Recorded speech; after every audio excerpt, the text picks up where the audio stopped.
What's up, guys? My name is Apex, and today I'm going to be talking about the R-101C Carbine in Titanfall.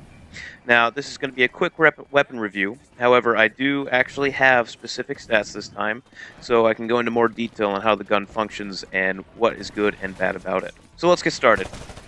This gun is definitely the best gun in the game right now, and it's not the best at any specific thing, any specific situation, but much like the M16 in Battlefield 3, this weapon is definitely capable in every single situation, which some people don't view as overpowered. I, for one, kind of believe it is, just in the fact that if you're balancing weapons in a game, you should be balancing them to excel in a certain situation. That way, you have to adapt your playstyle to around that gun, rather than just use a gun that allows you to do good in any situation.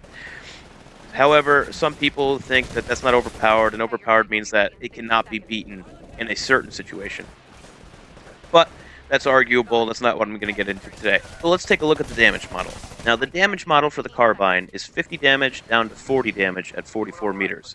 What this means is that the damage will begin to drop off at 32 meters, and that allows for a 4-shot kill, 4-shot body shot kill up to 32 meters. Now, this also means that above 32 meters, you can possibly get a 5-shot kill on the enemy if they're all body shots, which is a very good damage model, and it makes it very easy to take out pilots at any range.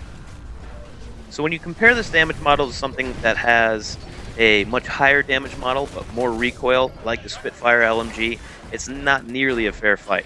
This is because the LMG, though having a higher damage model at 70 maximum damage down to 45, is a far worse weapon to have in any scenario, because the weapon has a much lower fire rate at 540 rounds per minute, making it terrible in close quarters, and also has a much higher recoil, which makes it much more ineffective at long range, especially against something like the Carbine right here. So in the end, this weapon really is better in all scenarios because it has a good damage model and a relatively high fire rate. Though it's not the highest, it is a high fire rate, which is going to allow you to put more damage downrange than, say, the LMG, because you're going to be able to do it more accurately, and more of your shots are probably going to hit. So next thing I should talk about is ammo capacity. And without extended mags, it's 30 plus 1 in the chamber.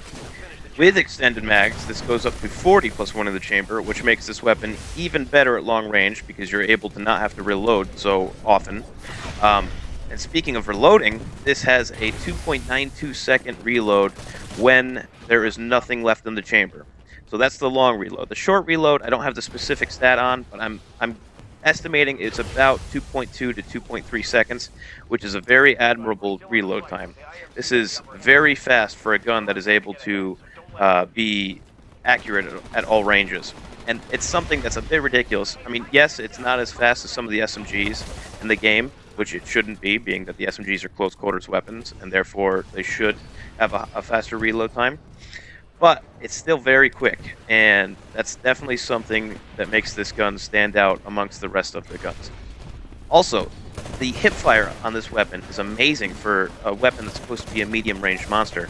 It allows you to stand up against some of the best Hipfire weapons in the game, such as the Car SMG. If you throw counterweights on the Car SMG, that thing is a Hipfire beast.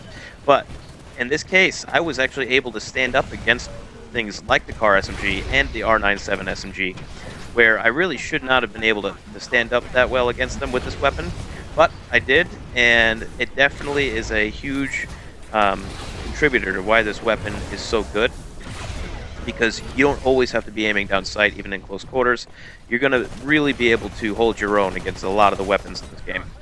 Now, finally, the attachments I go with are definitely the HCOG sight, just because I like that low magnification. Even though the recoil is really not bad on this weapon, I like that low magnification, and honestly, I just prefer the circle reticle over that triangle line reticle for the hollow sight in this game. I never really liked triangle reticles in any game. I don't like the ACOG in Battlefield, and I don't like that type of sight. So the HCOG sight is definitely my recommended sight.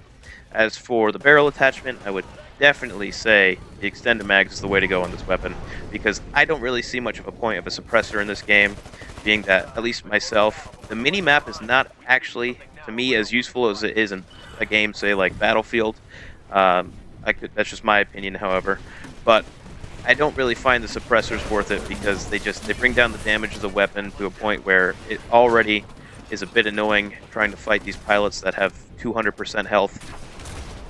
So I generally will just go with either the extended mags or no attachment at all. But in this case, I'm definitely saying extended mags because this weapon really is helped by the fact that you're able to just keep putting fire down range. Now, as I said before, this weapon is good in all scenarios. However, it will be beaten in many specific cases. Some examples of this would be if you're going up against a player of equal skill using the R-97 SMG or the CAR SMG in close quarters, you will generally lose those firefights because they're just going to be able to put more bullets on you than you will be on them in the same amount of time. And for long range, players using something like the G2A4 DMR or battle rifle, whatever you want to call it, they will be able to out-aim you at long ranges because the accuracy is much easier on those weapons, and the damage model is much better for a long range. So, you do want to be careful in those situations. However, if you're using this weapon, you will definitely stand a good chance in all scenarios. So if that's the type of weapon you're looking for, the one that's going to be definitely an adequate solution in all these different scenarios and allows you to play the game the way you want to play it rather than having to adapt your playstyle around the weapon, then this is definitely the gun for you. But that is all for this one, guys. I want to thank you for watching. Please remember to like, comment, and subscribe. It really does help. And I will see you in the next one.